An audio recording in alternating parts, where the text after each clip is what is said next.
reef will, the coral reef would frame the ocean with the sunlight breaking through the top.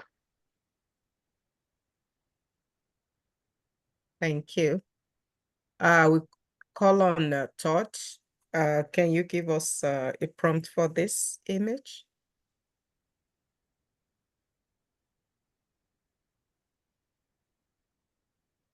Slide Master and Mr. Siri or Casper or Gasper or whatever they're calling this new one. Claude. It's Claude. Yes, Claude. I would like an image of 4 dogs, 1 bird, and a mouse. The dogs are a German Shepherd, a poodle, and maybe a hot dog or a sausage dog. And the mouse is white, and the bird has got a red chest. And back to you, Madam Slidemaster. Amazing. Thank you. I'll also call on Rish. Can you give us a prompt for this? Hello, Claude. I'm looking to advertise a zoo poster, so give me a collage with a black background of various animals like giraffe, cheetah, zebra, white tiger and a regular tiger, elephant, etc. Make it look like a happy world together.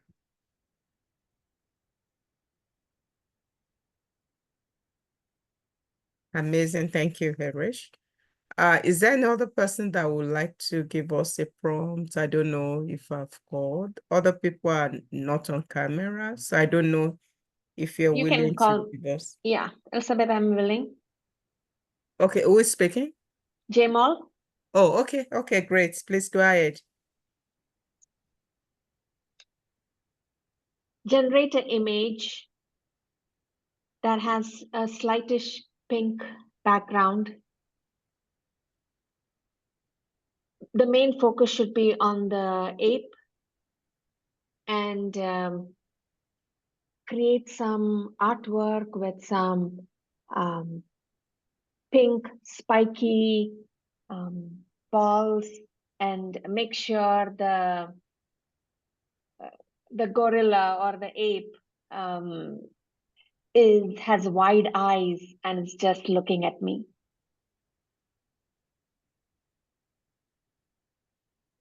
Excellent. Thank you so much. Because of our time, I'm just going to limit it to this few slides so we can jump to the next item on the agenda. Thank you, everyone, for your participation. Thank you, Elizabeth, for lightning slides. I think It was great. Dina, please. Just put it in the chat window. Mm-hmm.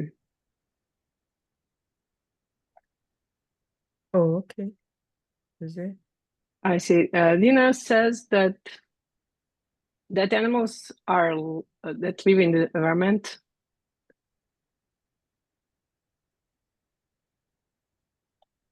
Yeah, so that I agree that also environment in which animals live should be mentioned. And they were blowing bubbles. Yeah, and the last slide with the ape, I think in the background, it was overlaid the image of coronavirus. I don't know why I got that inspiration, association, but I guess we saw it a lot. Okay, thank you. Let's move on to prepared speeches. We have 2 speakers today. Both of them will give speech 8 to 10 minutes. And what is specific for this club is that you need to listen carefully and critically, because after each speech, everyone has a chance to give feedback. So I will call on people, so that will be round robin feedback. And it's also desirable that you're on camera. First speaker is Krishi. Krishi's Satavana, and his speech is from the Pathway Visionary Communication, Level 1, Project 4, Evaluation and Feedback Speech. The title of his speech is Cracking the Networking at Events Code. And the purpose of this speech is for the member to present a speech and receive feedback from the evaluators. So without further ado, let's start. Only one regarding time, I will be showing green background at 8 minutes, at 9 orange, and at 10 red. And let me introduce the speaker and the title, the speech. So Hirschi, Cracking the Networking at Events Code. Cracking the Networking at Events Code, Hirschi. Well, hello. Hi, everyone. This is one more of my speeches on business and networking and how to be more effective as a professional. We tackled with this subject a little bit before, so for some of you, this may be a little repetition, but I am going deeper into the topic of how do we network at a particular event. And I really appreciate if you guys give me really critical feedback. I am trying to improve my presentation skills, so please don't be shy. So today we're going to talk about networking at the events. So for anything you do in life, you have to do some prep work. There is a before, there is during, and there is after. So same thing for the event. There is a prep before the event, and then there are things to do during the event, and then you have some follow-ups, etc. after the event to make network, to get the most out of networking. So let's jump into each of these topics. Now, prep work, as in anything you do, you should have a goal. Why am I going to the event? What is my goal from this event? Am I going to find a job?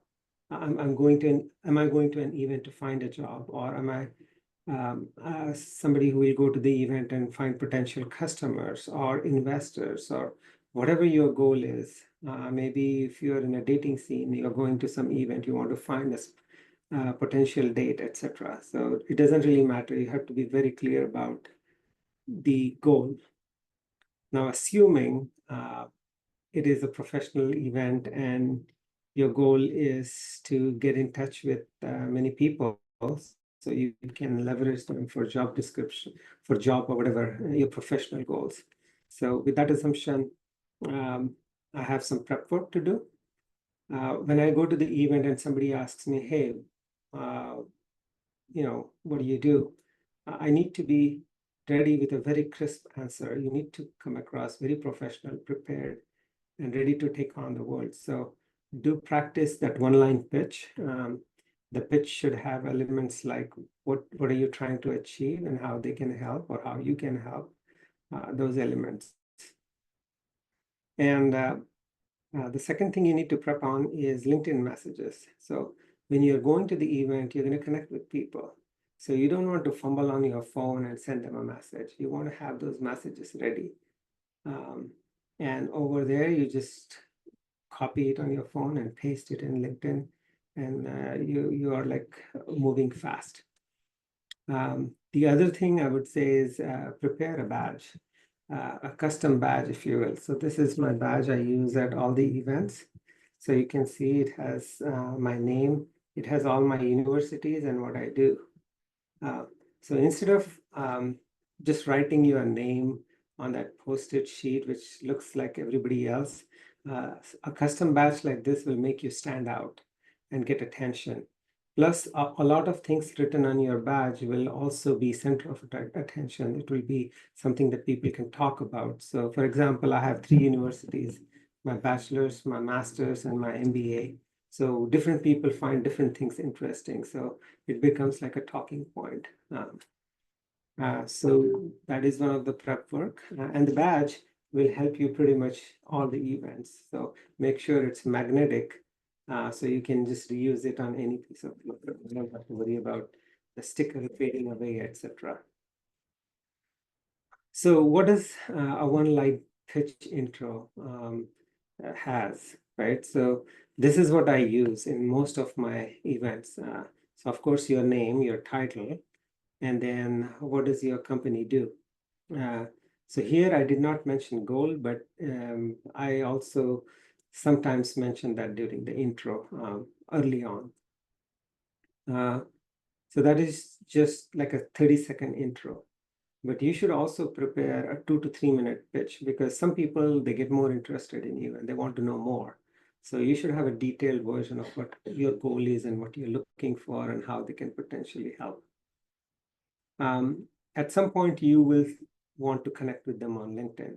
So on LinkedIn, there is a way to not fumble around looking for their name.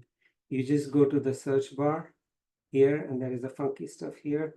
You click that and you will get this barcode. People can scan your barcode, or you can scan somebody else's barcode, and it makes connection really fast. I always send them a custom message, and here I have kind of given you a sample of a custom message that you can use. I have a different one for attendees, speakers, etc. So for example, great meeting you versus great hearing insights from you. If they sent you an invite, then you have a longer message you can send. So I have a longer, this is actually a medium, I have a longer version yet. But you can have these templates ready. So this is all the prep work you do before the event.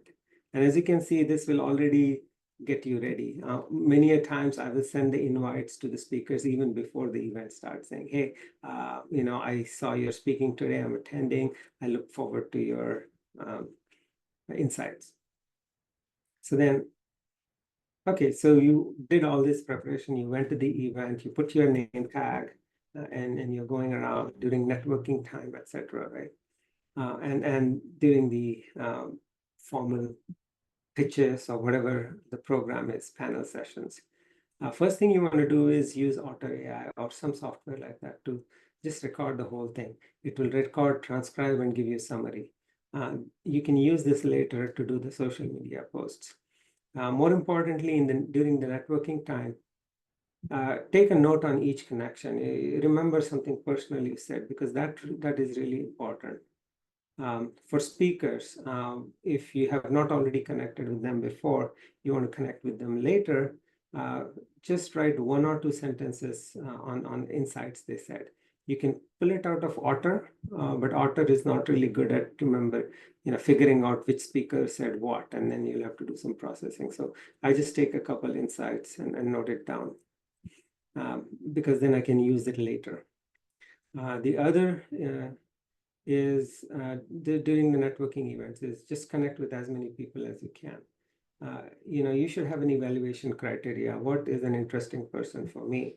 If you're looking for a job, you're not going to talk and spend time with a lot of college kids there. You're going to go for somebody who has, let's say you're a college student yourself. So your potential hiring manager will be 5 years ahead of you. So try to identify such people and quickly ask them, hey, where do you work? How is your company doing? Are you guys growing? Are you hiring people? Get to the point where you know if it is important or not. They may be important today or tomorrow, whatever it is, your criteria. Get that sorted out. What I do is when I connect with them on LinkedIn, I also take a screenshot, because that makes it easier for me to connect, to kind of follow up later, tag them on LinkedIn. So I remember, oh, these are the people I met and connected with. Take pictures with them. That will help you with your social media posts, and send them that personal photo after the event is over.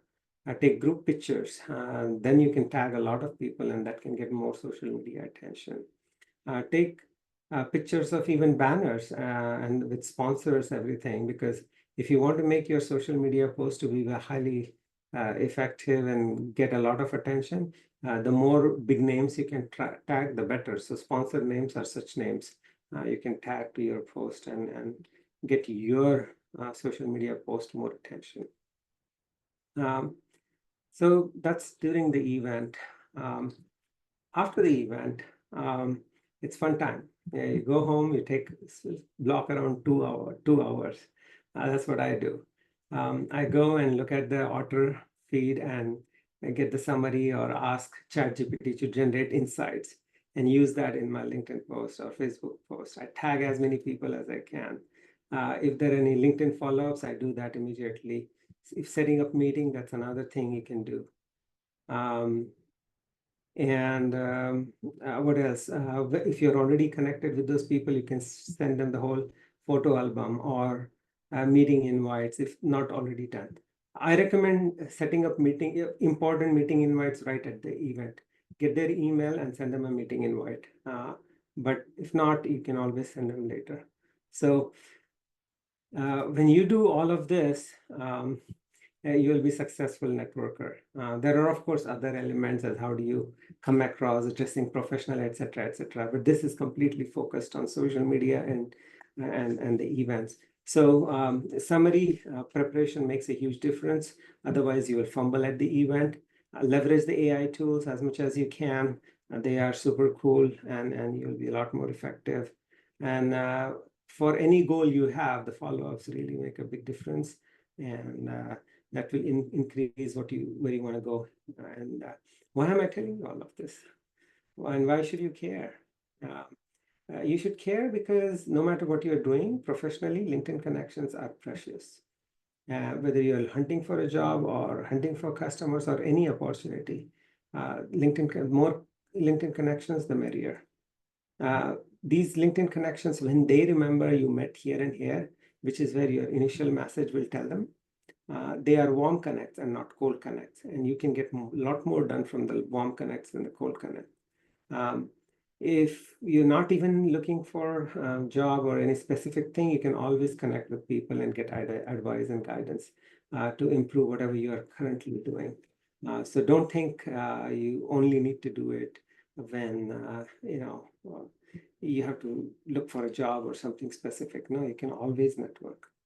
So thank you. I'm a little bit over time, but hopefully this was beneficial to all of you. Thank you. Back to the Thank you, Christian. Thank you for your speech. Let's start round robin feedback. Share this. Okay, I will start with Elizabeth. Okay. Please. Amazing presentation as usual. I think for me it was quite the speech was okay, and the presentation slide too was good. So I love everything about the speech. Thank you, Rich for the amazing presentation. Thank you, Elizabeth. Next, Nick, please.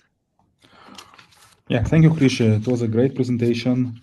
Yeah, few notes from me. I looked at a few seconds at my phone, and when I turned back, it was slide number 10. And it was slide number 10 during the whole presentation. And in the end, it was slide number 7. So yes, if you can fix the slide numbers, would be great. Another one is the design. Maybe it will be different if you will be presenting like on a huge screen, but at least at Zoom call, when you have like this huge black rectangle on the top, it just takes all my attention. I cannot read it. I need to put much more effort to read the text on the slide. What else? Another one, when you presenting the LinkedIn QR code, you can record the video because it's difficult to see on a small screen, and if people doesn't know about it, it would be very difficult to them to explain how to generate QR code. On LinkedIn messages, you had like a big wide screenshot of messages. One option is to do them per slide or do them more dynamic and bigger. Definitely will increase readability. And the last one, yeah, very good concept about cold vs warm connection. Maybe it could be reinforced, like putting some text on a slide, because you mentioned it a couple of times, but the visual slide didn't address cold vs warm feedback. And you expressed more energy in the end than in the beginning. By the end, you was like more energized and you were smiling, but in the beginning, you was just you was less energized and less smiling. You definitely like the end of I slide. only remembered I'm not putting energy. Thank you. Yes, you noticed that. Yeah, thank you so much. It was very useful. Back to Thank you. Awesome. Thank you, Nick, for extensive feedback. Let's hear from Ruth, please. I really enjoyed the speech too. I loved the structure and how it was structured as before, during, and after. And the content was invaluable. There's many things that Nick pointed out that I also noticed. So let me just emphasize that I found the content invaluable and the examples of what to do. I'm going to adapt. I thought that was extremely useful. But what Nick pointed out was the tonality that could be a little more varied, and that this before, during, and after with the different examples almost begs for an infographic that would have really, I think, reinforced the content. So I'm really happy that I joined this meeting, and I thank you very much for the presentation. Thank you. Thank you, Ruth. Your feedback? Todd, please.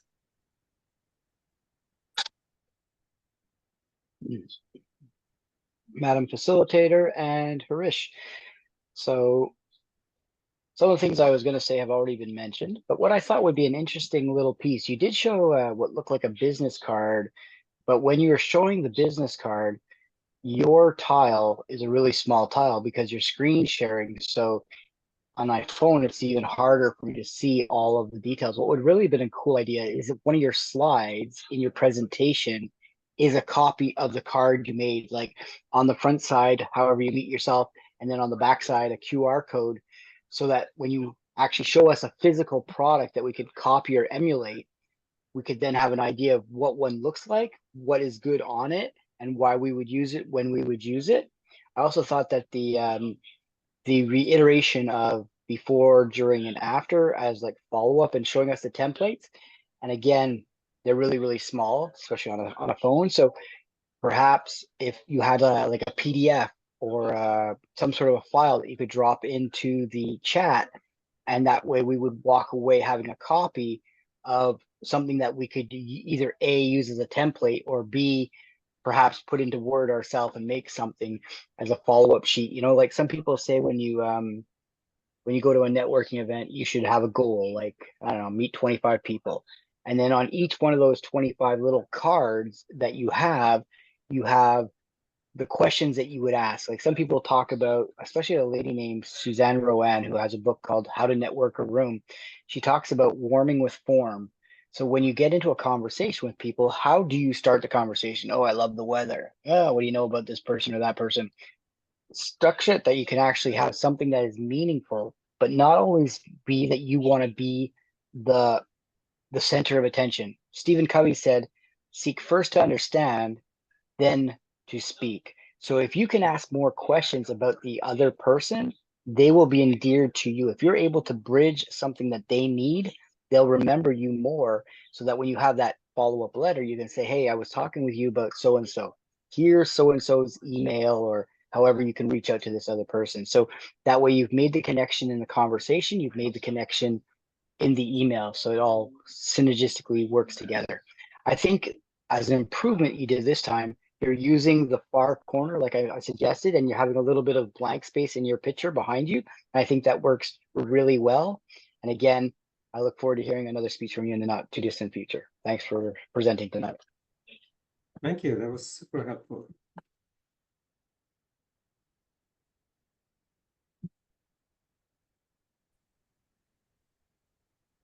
We all learned a lot. I wrote down one reference you mentioned.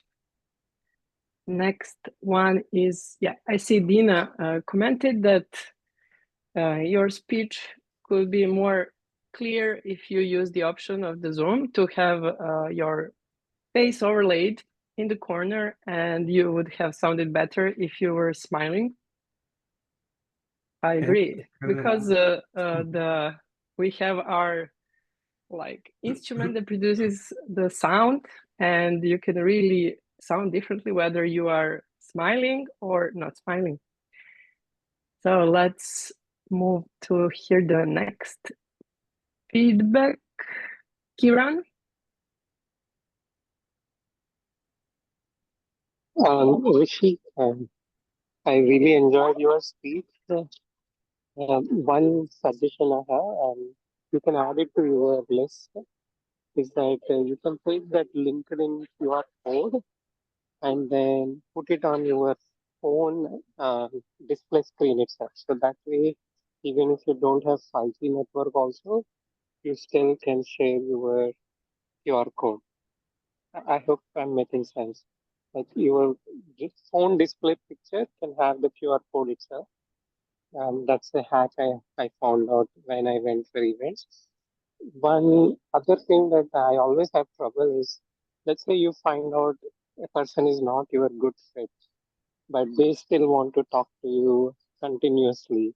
How do you gracefully exit the conversation? If you can add that, that will be very helpful for the audience as well.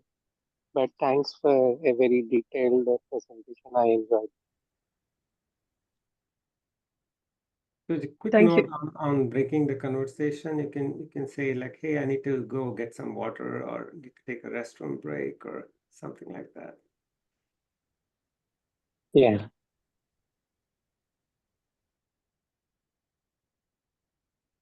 Okay, let's move on to the next one. So I will now call on people that are not online. I don't know if you're if you wish to comment. Abhijit? Is just trying to join. I Let's can try. comment, Jamal. Yes, please. I'm sorry, I skipped you. I see 2 hands. Yeah. Rishi, that was excellent because, I mean, this insight is very helpful. Normally, when I go to events, it's just to eat or listen to speakers. So this is really helpful because I get to make some good connections this way. So it greatly helps. I would like you to add some more goals because some of us are introverts, and it'll be good to know what other goals, or if we don't have a goal, just give us some more ideas. That'll help. And then are we only speaking to the speakers or others as well, everybody in the audience? And then, yeah, I think in this session, you can make it a little bit more interactive. I kind of felt overwhelmed because it felt like all the information was coming to me. If you would like, just make it interactive. In that way, it will just ease off the people, the audience who's listening to it. Yeah, really good points. Something for me to take into account. And do you recommend any time limit or something? Like if I speak to this person, okay, stick with this person for like a minute, then move on to the next one. Like I was wondering, do you keep track of time? And how do you get to, like if you have a number 25 and if you don't hit that number, like how is your state of mind when you don't reach your goal, or you didn't achieve with all the prep work you did, you just did not land at the right people or make that connection that you were hoping to get? Do you have any insights, Rishi, on it? Like say, suppose you did not. Yeah, I mean, the goals are goals. Sometimes you achieve it, sometimes you blow through it, sometimes you don't. But I would really, along with the goal, I would try to really hone on the assessment, like, is the other person the right fit for my goal? Try to assess that as quickly as possible, and then that will determine how much time you want to spend with them or move on.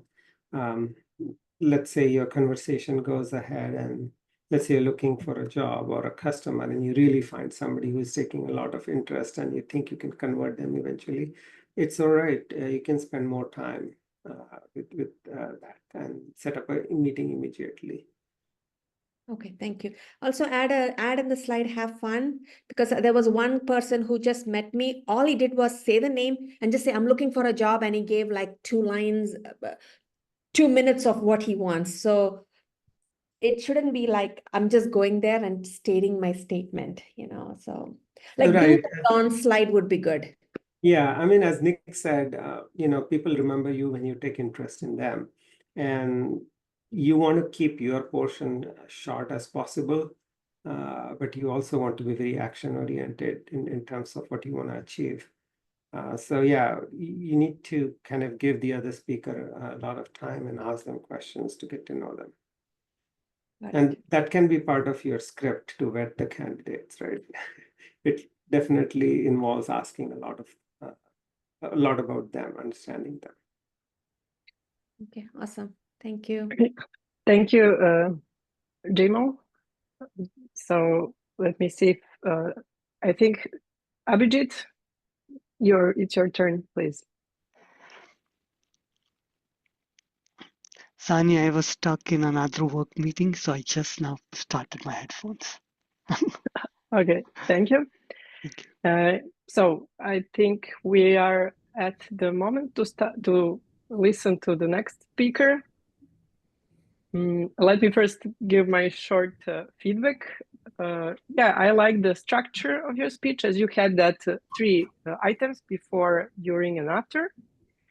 I would focus on one of the first slides where you had goals, and I have to notice those were all capitals, so I was expecting acronym, and maybe that goals could be more general defined, like in 2 categories, maybe connect with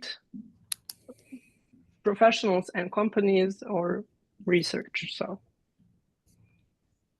other than that, thank you for the inspiring topic and the advice. Thank you. Okay, now let's move to the second speaker for today. That is Nick Clausen. We will hear a speech from Dynamic Leadership Pathway, Level 1, Project 3, Research and Presentation. The purpose of this project was for Nick to learn or review basic research methods and present a well-organized, well-researched speech on the topic of his choice. The title is Artificial Neural Networks and the Brain, Exploring the Connections. Nick Clausen, Artificial Neural Networks and the Brain, Exploring the Connections. Thank you, Madam Toastmasters. Good evening, everyone. Today, we will try to analyze what the differences and similarities between neural networks and brains. And first, I want to say thank you to Jamal, because she mentioned that our session is not interactive enough. So you have 10 seconds to type into the chat the first word you associate with the brain. You have 10 seconds.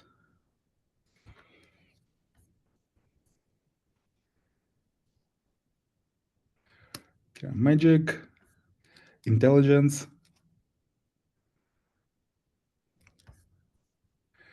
family, connections, and process, occupation, powerhouse, reptilian brain. Okay, that's great. Thank you, everyone. Yeah, I would like to start with overviewing of our brain. And yes, we all heard about neural networks.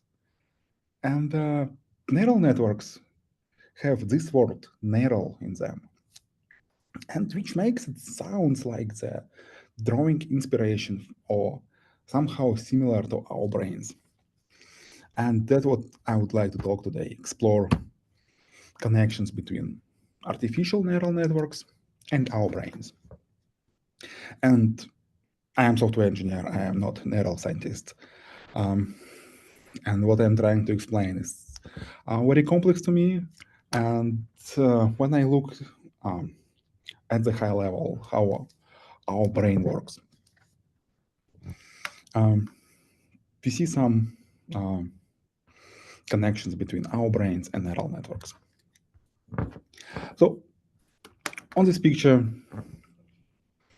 we see that neurons communicate by electrical signals with other neurons via electrical connections. And what happens in the brain is that like some chemical reaction happens and in intersection. And some signals, like electrical signals, is being sent across axons, which come into synapses. And at some point, maybe something happens, at some point, maybe nothing happens. But once we reach like some critical threshold, it happens chemical reaction and neuron fires. So what's important here that all these neural connections are not really linear, which also address the connection to artificial neural network. If we compare like our brains with neural networks, we see some differences. Yeah, first of all, our brains are bigger. We have 100 billion neurons, 100 trillion connections. Artificial neural networks, they vary in size. I think at some point they may reach the same amount of neurons and connections as our brains, if not yet already. Second one is the speed. Our brains are slow. We can fire about 200 neurons per second, while artificial neural network can perform billion operations in a second. And another difference, it's energy efficiency. Our brain needs just 20 watts, while artificial neural network requires a huge amount of power source. And of course, another difference is that if you take a person from one environment and put him to another environment, he will adapt. While neural network will not be able to adapt to the change. So adaptability, it's what differs our brain from artificial neural networks.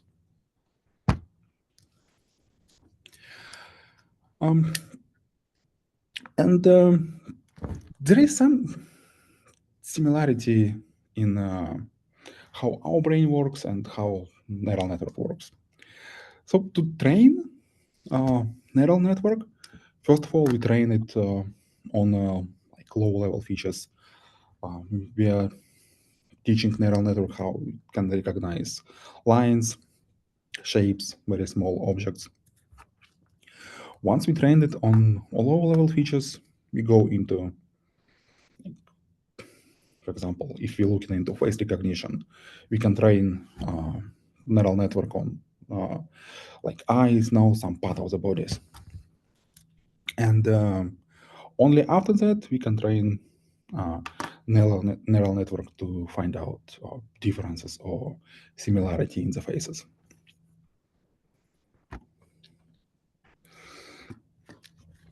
I think before 1950s, we didn't know how our brain works. And we couldn't say that our brain is similar to neural network until famous research, Hubble and Wiesel, and they were awarded Nobel Prize for it. They did research in 1959. They were trying to understand how the brain reacts to the images, and they found a cat. A cat was paralyzed, pre-paralyzed cat, so it weren't able to move. And they connected electrodes to the brain and started to show some images to the cat. And I think they didn't have much progress, but apparently by coincidence, they showed one line. I think projector didn't malfunction, and it will show line on the screen, and cat brain react. So this way they concluded that brain reacts like on a small part or on a shapes.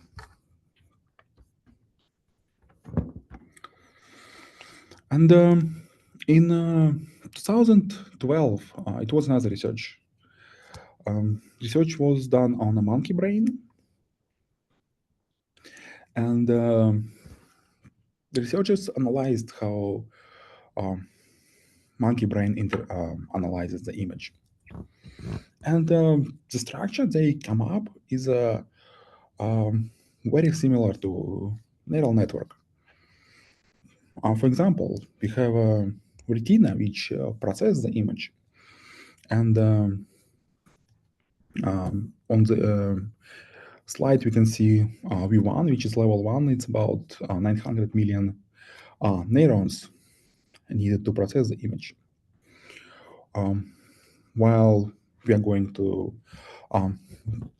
second level representation, I think it's about 150 million neurons. So it's a similarity with neural network that each other layer requires less neurons.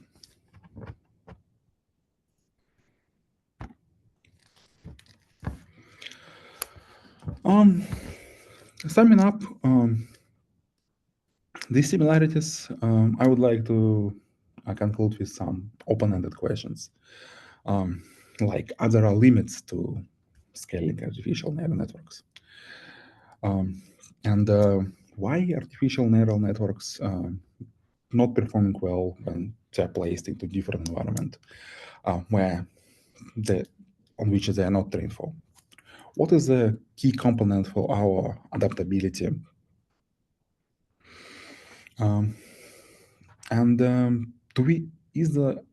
What's the difference between us and neural networks? Maybe it's our body, because we were born and we start to getting feedback with our body as soon as we're born. We touch something and we understand how the surrounding world works. Could artificial neural network actually achieve the adaptability without body? And another interesting question, which I would like you to ask you today, is from where our consciousness comes from. And we can see that we trained neural network on the whole text like the humanity wrote, but it still doesn't adapt or cannot predict, cannot make educated guesses. Still doesn't work as well as our brains. So what is missing there? And one theory here is that our brain constantly trying to predict events in the future, which neural network doesn't. And in this way, yeah, I would like to everyone ask yourselves, Will the neural networks in our timeline reach the consciousness of our brains? Or it still will be at the same level as now? Thank you, everyone. Back to you, Madam Toastmaster. Thank you, Nick, for the inspiring speech. Let's hear round robin feedback. So, are there any volunteers? Abhijit, please. Nick, I love the research you have done for doing this, and getting those images, those references was very strong. That gave a lot of credibility to your presentation. So I really liked that. Thank you, Nick. Back to you, Sanya. Thank you, Abhijit. Let me go on. Vamsi, please. Thank you, Toastmaster Sanjay. Just your speech touched on an important distinction between the artificial neural networks and the human brain, which is just crucial for understanding the AI. You did well to emphasize that ANNs are not actual brains, setting realistic expectations for what these technologies can and cannot do. One improvement I could just thought it to share it with you. If you just explain some architecture, how it is, neural networks generally taking input and in between processing. If you're explaining architecture and relevant to that, maybe that your speech is going to next level. Overall, the speech is provided solid introduction to a complex topic and encourage the audience to think critically about AI technology. Great job. Yeah, thank you. Back to you. Thank you, Vamsi. Next, I see Jamo, please. Nick, I really like your title, and that's why I actually came to the meeting, because your title was amazing. In your speech, you caught my attention in the beginning, and at the end, I was lost in the middle. I felt there was a lot of heavy breathing, and I couldn't hear your speech well.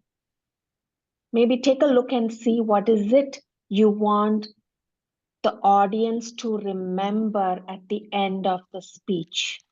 What are the takeaways for the audience? Are you asking them to research more, or are you giving them something? I would like to see a slide that shows, yes, you showed us human brain. I want you to do a comparison of the neural networks. And why do you say they both are similarities between the two? And what are the non-similarities at this time? That will greatly keep us continue to be engaged. And then I believe you compared with human brain as well as other animals' brain. I'm not sure if you did that or not, but anytime, always make sure your speech is aligned with the title, because it was the title that caught me. So anytime your slide goes away from the title, my attention is gone. So that's something that I wanted you to know. Thank you. Thank you, Jamo. Let's hear next. Todd Kiran? raised his hand. Yeah. I really like the presentation.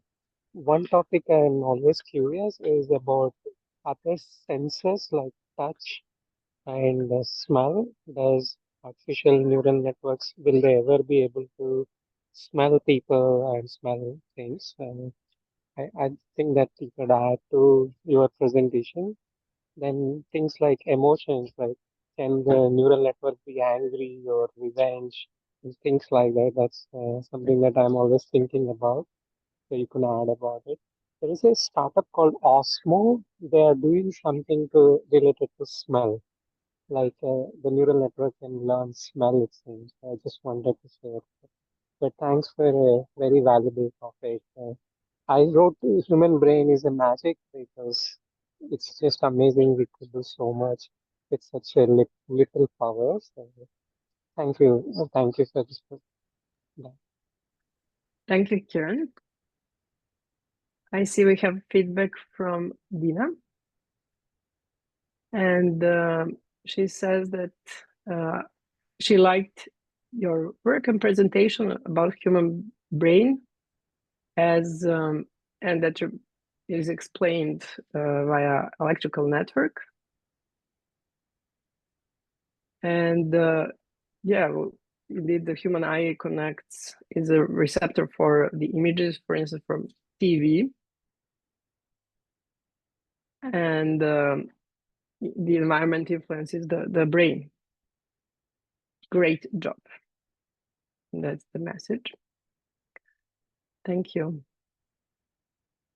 Next one, I see Todd, please.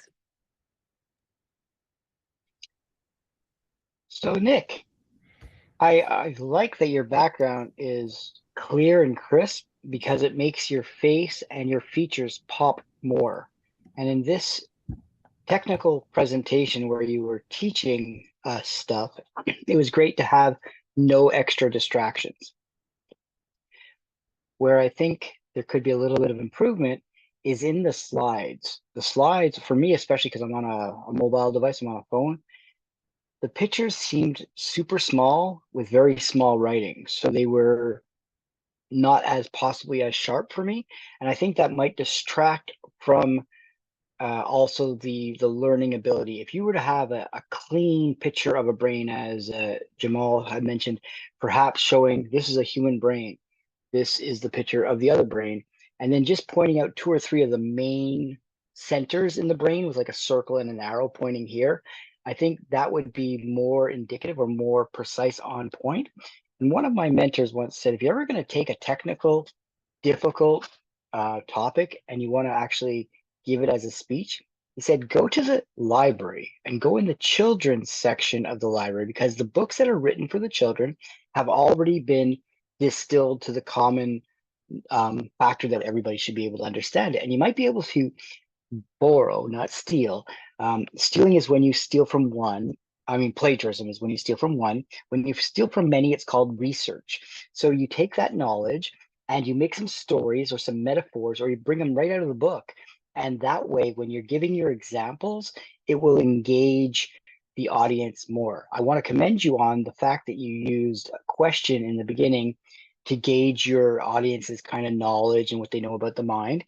And as a super extra benefit, at the end of the meeting, I would have loved to have seen some sort of a fact or a stat that you've been able to get out of your research that says, you know, this equals that. Like, more people who remember a memory, they remember it for quoted by such and such a famous speaker, because that would lead to that extra level of credibility in your presentation, that this was just not fluff that you took off the internet somewhere. It's actually something that somebody else has done the work for, and you're just borrowing their credibility and their insight from some neuroscientist, blah, blah, blah.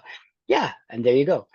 So I think that could give it a little bit of a oomph, the what we call the bookending effect at the end, and the factor stat that closes it with a high, saying, hey, your brain is your window to the universe, or whatever. And Nick Coulson says that. Good job. Thank you, Todd. Thank you, Todd. Thank you. We have time for one more feedback. Anuradha, are you there? We would like to hear from you.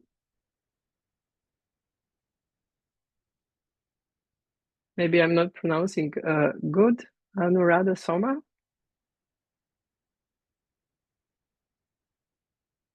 No. Hi, everyone. Yeah, it was a good speech. Yeah, I'm just trying to understand the things. Yeah, it's a lot of information to digest. Yeah, trying to analyze the things, but I like the overall presentation. Thank you. Thank you so much. So we are already a bit over the hour. Thank you for staying with us. Now, next on the agenda is guest feedback and the times. Elizabeth, please share them in the chat. So I would like to hear from guests. So guest is Anuradha. Could you tell us your impressions of our meeting, and would you join us again, please? Yeah, it's very organized, and I like the way the meeting is conducted. I'm a part of another Toastmaster, but in future maybe I would like to join one more. So yeah, I'm just trying to see how it goes and how the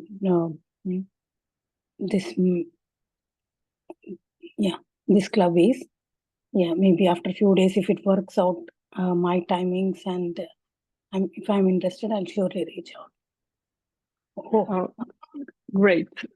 Thank you. We'll be happy to have you as a member, and please feel free to visit us as a guest anytime you wish. Next, do we have any more guests? No.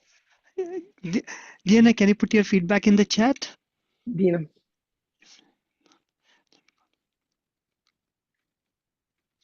So thank you. Thank you very much for attending. Do you have any, now back to the Abhijit for discussion, Yes. please. Thank you so much, Sanya. For next week, we'll have 2 speakers, Vamshi and Sanya. Nick, can you do lightning slides next week? Yes. Okay. Elizabeth, can you do the GE role? I'll send you the details of the role, okay? Elizabeth? Sorry, what did you say? Can you be the GE next week? I'll send you the details, okay? Okay. And I'll call you tomorrow. Yes, that's fine. Yeah. Perfect. Thank you so much, everyone. I'm going to go and look at Rishi's speech. Nick, can you upload it in the YouTube? I'll send you the link and stuff, okay? It's in the cloud. Okay, that's in the cloud. Perfect. Awesome. I cannot record it to the hard drive. Okay, that's fine. That's fine. Could you share the links, because I am not aware? Yeah, I'll download it and I'll upload it, okay? Okay, and please share the link where I can find it. Yes, definitely. Thank you so much. Thank you. Thank you so much, everyone. See you next week, same time. Thank you, everyone. Bye, Diana. Bye. Bye, Rishi. Bye. Bye, Vamshi. Bye, Bye. everyone. Bye.